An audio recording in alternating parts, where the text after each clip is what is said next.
우크라이나를 침공한 러시아가 첫날 수도 키예프까지 진격했습니다.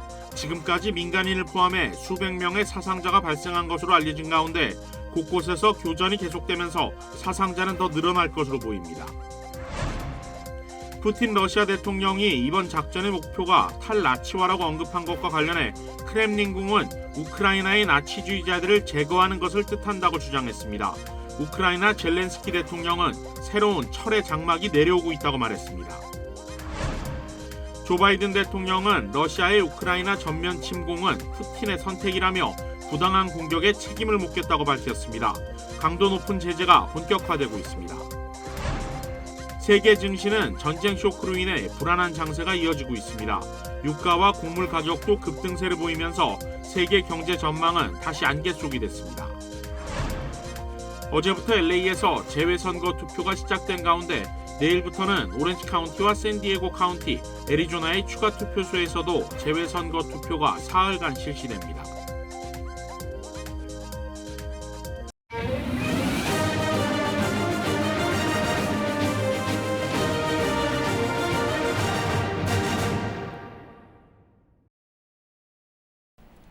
여러분 안녕하십니까? KBS 아메리카 뉴스입니다.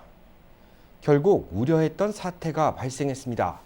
우크라이나를 침공한 러시아가 침공 첫날 수도 키예프까지 진입했습니다.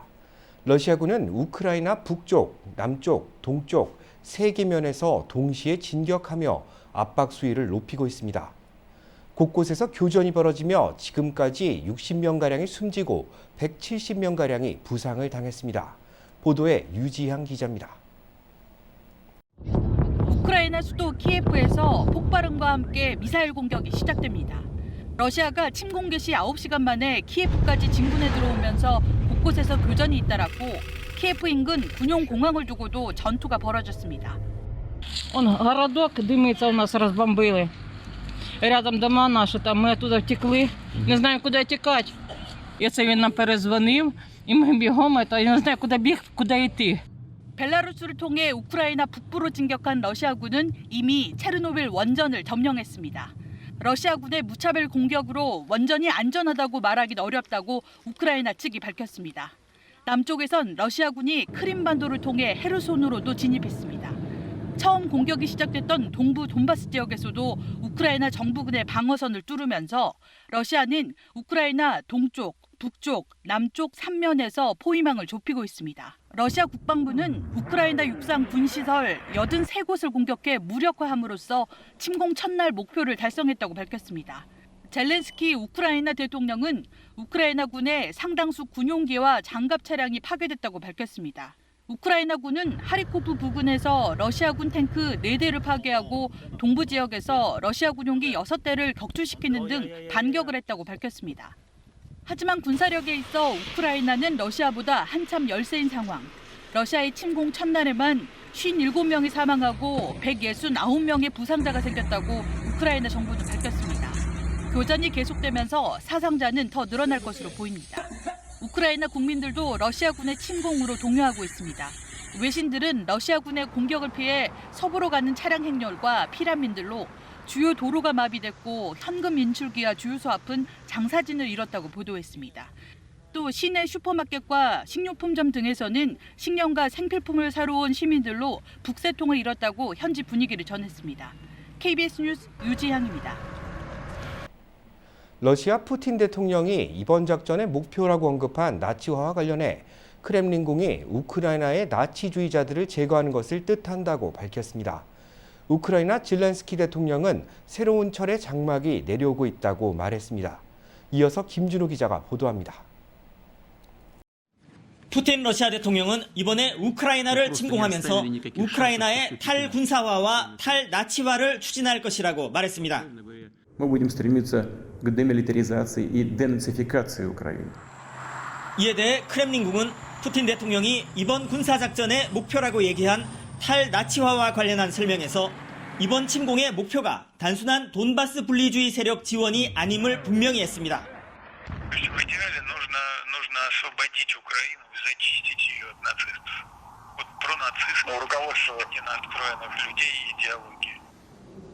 이 같은 언급은 이번 전쟁의 목표에 현 우크라이나 정부의 전복이 포함돼 있고 러시아가 승리할 경우 우크라이나 정부 인사 또는 민간인에 대한 조치가 이루어질 수 있음을 시사합니다. 젤렌스키 우크라이나 대통령이 어제 의회에 국가 총동원령 발령을 요청했다고 의회 측이 밝혔습니다. Це звук нової залізної завіси, яка опускається і закриває Росію від цивілізованого світу. 한편 우크라이나와 국경을 접하고 있는 리투아니아와 몰도바가 어제 국가 비상사태를 선포했습니다. 모스크바에서 KBS 뉴스 김준호입니다. 바이든 대통령은 러시아의 우크라이나 전면 침공은 푸틴의 선택이라며 부당한 공격에 대한 책임을 물을 것이라고 밝혔습니다. 강도 높은 제재도 예고되고 있습니다. 김경일 기자가 취재했습니다. 조 바이든 대통령은 러시아의 우크라이나 침공에 대해 정당한 이유가 없는 공격이라고 비판하고 동맹과 파트너들과의 단호한 대응을 천명했습니다. 바이든 대통령은 푸틴 러시아 대통령이 치명적인 인명 손실과 고통을 초래한 전쟁을 선택했다며 전 세계가 러시아에 책임을 물을 것이라고 밝혔습니다. Putin is the aggressor. Putin chose this war. And now he and his country will bear the consequences. 바이든 대통령은 G7 국가들과 화상회담을 갖고 러시아의 추가 제재를 단행했습니다. 먼저 러시아 최대 은행과 10대 금융기관, 푸틴 러시아 대통령 측근과 가족은 물론 우크라이나 침공을 도운 벨라루스 은행들에 대해 미국과 서방 금융권 거래를 중단하고 자산을 동결했습니다. 이어 미국산 소프트웨어나 기술, 장비를 사용해 제조된 기술 품목의 러시아 수출을 금지했습니다. 백악관은 반도체, 통신, 컴퓨터 장비를 포함해 러시아 첨단 기술 물품 수입의 절반가량이 타격을 입을 것으로 보고 있습니다. 유럽연합과 일본, 호주 등 동맹국들도 수출 제재 동참을 밝혔습니다.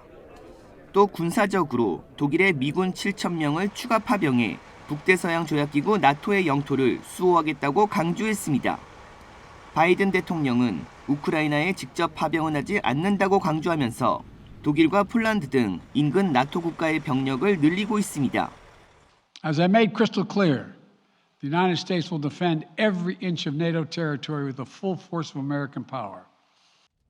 우크라이나는 나토 회원국이 아니기 때문에 미군이 우크라이나에 들어갈 순 없지만 북대서양 조약에 따르면 나토 회원국 중 한 곳이 공격받으면 전체에 대한 공격으로 간주해 집단 방위에 나설 수 있게 됩니다. 그래서 우크라이나가 나토 가입을 희망한 것입니다. 미국이 지난달 6천여 명의 미군을 동유럽에 파병한 데 이어 오늘 7,000명의 기갑여단과 전투부대를 추가로 보내기로 승인함에 따라 이 지역의 군사적 긴장감은 더욱 높아지고 있습니다. KBS 뉴스 김경일입니다. 유럽도 이번 사태를 심각하게 받아들이고 있습니다. 유럽연합 정상들도 러시아에 대한 강력한 제재를 가할 것임을 밝혔습니다. 하지만 나토 사무총장은 우크라이나에 군대를 보내지는 않을 것이라고 언급했습니다. 유원중 기자입니다. 유럽연합 EU 정상들이 긴급하게 모였습니다. EU 정상들은 즉각 러시아에 대해 가장 강력한 제재를 가하기로 뜻을 모았습니다. Et nous sommes prêts. À cet acte de guerre, nous répondrons sans faiblesse, avec sang-froid, détermination et unité. 앞서 EU 집행위원회는 EU 내 러시아의 자산 동결과 금융시장 접근을 차단하는 제재를 준비하겠다고 밝혔습니다. 영국도 러시아 은행들을 영국 금융시장으로부터 차단하겠다고 밝히고 푸틴 측근과 함께 러시아에 협조한 벨라루스도 제재 대상에 올렸습니다. To ban Russian state and private companies from raising funds in the UK, banning dealing with their securities and making loans to them. 유럽의 안보를 책임지는 나토의 스톨텐베르그 사무총장은 우크라이나와 접한 동유럽에 육해 공군을 추가로 파병하겠다고 밝혔습니다. 그러나 파병은 나토 동맹국 방어에 맞춰져 있으며 우크라이나에 군대를 보낼 계획은 없다고 밝혔습니다. No troops, NATO troops at all inside Ukraine. We have made it clear that we don't have any plans and intention of deploying NATO troops to Ukraine. 한편 토머스 그린필드 유엔 주재 미국 대사는 우크라이나에서 전면전이 발생하면 500만 명 이상의 난민이 나올 것이라고 전망했습니다. 파리에서 KBS 뉴스 유원중입니다. 한국 정부도 러시아의 우크라이나 침공에 대한 대응 방침을 내놨습니다. 문재인 대통령은 어떤 사유에서도 무력 사용은 정당화될 수 없다며 국제사회의 경제 제재에 동참할 뜻을 밝혔습니다. 한국 정부는 우크라이나 침공을 감행한 러시아에 대한 경제 제재에 동참할 것을 공식화했습니다. 우방국인 미국 등 국제사회가 검토하는 수출 통제 제재에 동참하겠다는 겁니다. 청와대에서 우크라이나 상황을 보고받은 문재인 대통령은 무고한 인명피해를 야기하는 무력 사용은 어떠한 경우에서도 정당화될 수 없다고 강조했습니다. 한미 동맹 관계를 중심으로 국제사회의 노력에 지지를 보낸다는 계획입니다. 수출 통제가 시작되면 러시아에 대한 반도체와 자동차, 전자제품 수출이 영향을 받게 될 전망입니다. 다만 한국 정부가 직접 나서서 여행금지, 금융제재 등의 독자적인 제재는 하지 않기로 했습니다. 이번 사태로 유럽 증시가 큰 폭으로 빠진 가운데 세계 증시는 전쟁 쇼크에 불안한 장세가 이어지고 있습니다. 유가와 곡물 가격도 급등세를 보이면서 세계 경제 전망은 다시 안개 속이 됐습니다. 한보경 기자가 취재했습니다. 가장 큰 충격은 지정학적 영향이 당장 큰 유럽 증시가 받았습니다. 영국과 프랑스, 독일 등 유럽 주요국 지수들은 러시아의 우크라이나 침공 소식에 일제히 4% 가깝게 급락하며 장을 마쳤습니다. 뉴욕 증시는 상대적으로 영향이 덜했습니다. 장 초반 2% 훌쩍 넘게 빠졌던 주요 지수들은 모두 하락폭을 줄이며 상승 반전 마감했습니다. 전쟁 쇼크는 일시적이라는 심리가 시장에 퍼진 데다가 미국 등 서방국들이 물리적인 군사적 대응에 나설 가능성은 적다는데 투자 심리가 회복됐다는 분석입니다. 러시아, 우크라이나발 공급 제한 우려로 불안감은 금융시장보다 원자재 시장에서 커지고 있습니다. 투자은행인 JP모건은 1배럴에 $100 안팎에서 거래되고 있는 브렌트유가 최대 $150까지 오를 가능성이 크다는 전망도 내놨습니다. 러시아와 우크라이나가 주요 수출국인 밀과 옥수수 값도 급등하고 있습니다. 이렇게 인플레이션 우려는 더 커지고 있지만 대러 수출 통제로 세계 교역 위축세가 커지면 경기 회복세가 둔화될 거란 우려 역시 더해지고 있어서 그야말로 세계 경제 전망은 안개 속에 들어가고 있다는 관측입니다. That would affect economic output primarily in Europe first, but with second order effects on the United States and Korea and others. So there are a lot of assumptions, and the hope is to minimize the disruption. 때문에 다음 달 통화정책회의에서 미국 중앙은행인 연방준비제도가 일단 예고한 대로 기준금리를 올리기는 하겠지만 큰 폭의 인상은 부담스러운 상황이 돼가고 있습니다. 속도 조절론에 힘이 실리고 있는 분위기입니다. 뉴욕에서 KBS 뉴스 한보경입니다. 어제 LA에서 시작된 재외선거 투표가 내일부터 다른 투표소까지 확대되면서 오렌지와 샌디에고 카운티, 애리조나에서도 실시됩니다. LA 총영사관 2층에 마련된 투표소는 다음 주 월요일인 28일까지 운영됩니다. 내일부터는 LA 총영사관 관할 지역 내 추가 투표소의 운영도 시작돼 본격적인 대선 투표 참여가 이어질 것으로 보입니다.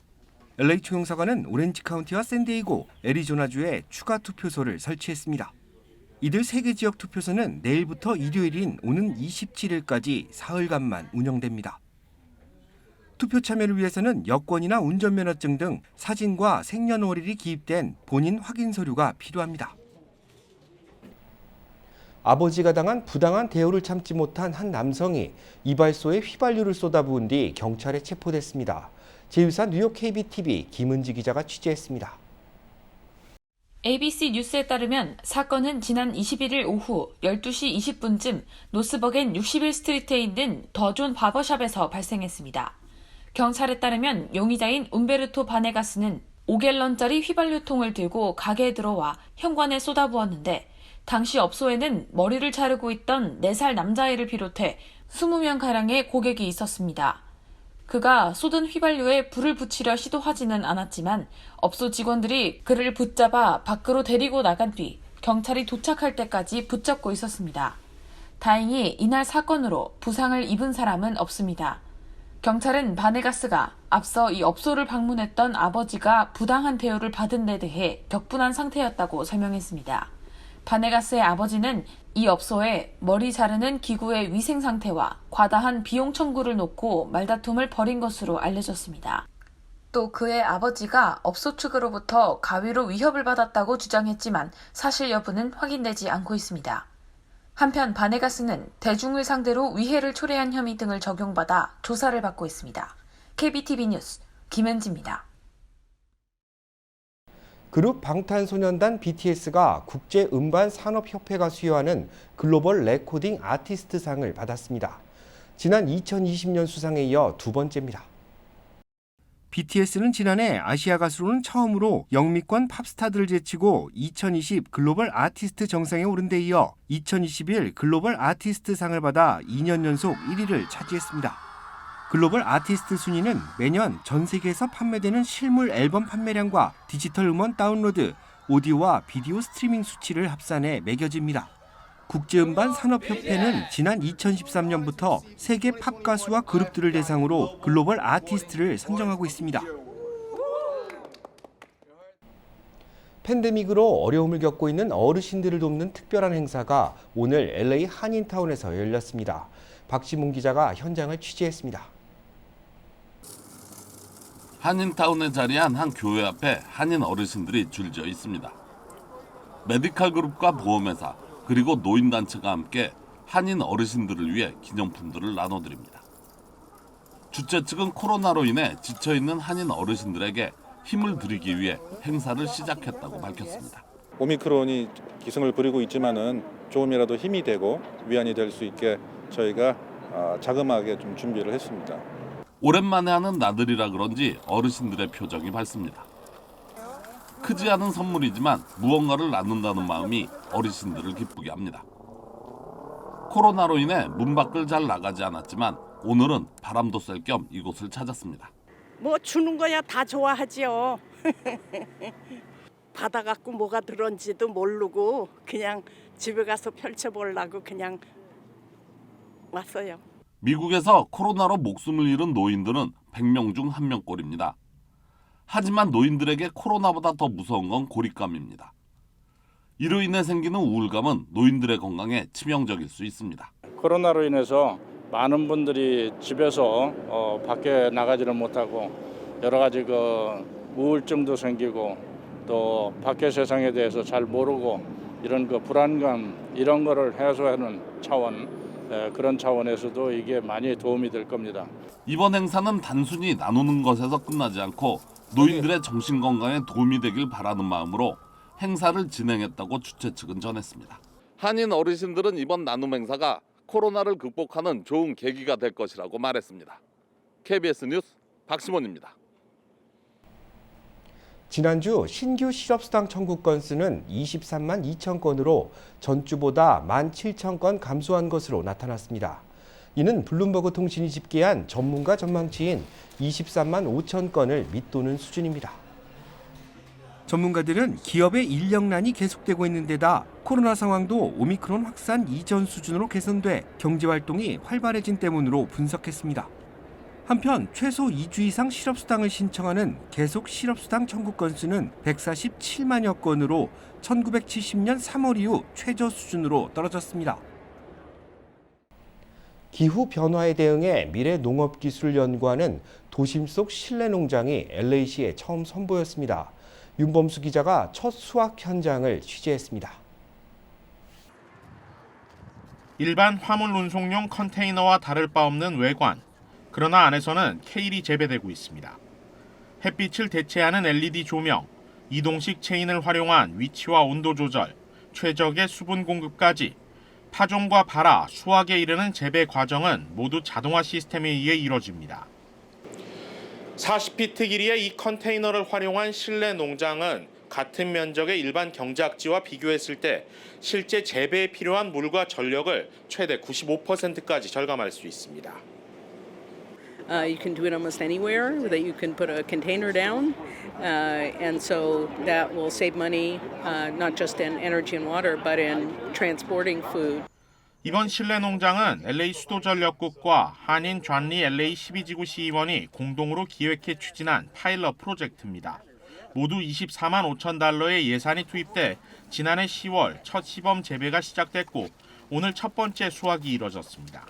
we can bring farming to the urban areas and might be the future of farming because this is going to be done in a sustainable way. LA 수도전력국은 이번 프로젝트를 시작으로 다양한 실내 환경과 다른 농작물들까지 연구로 확대한다는 계획입니다. 실내 농장은 또 지역 유스센터들과 협력하에 청소년들을 위한 체험 학습 장소로도 활용될 예정입니다. KBS 뉴스 윤범수입니다.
KBS 아메리카 뉴스를 시청해 주셔서 감사합니다. 뉴스 마칩니다.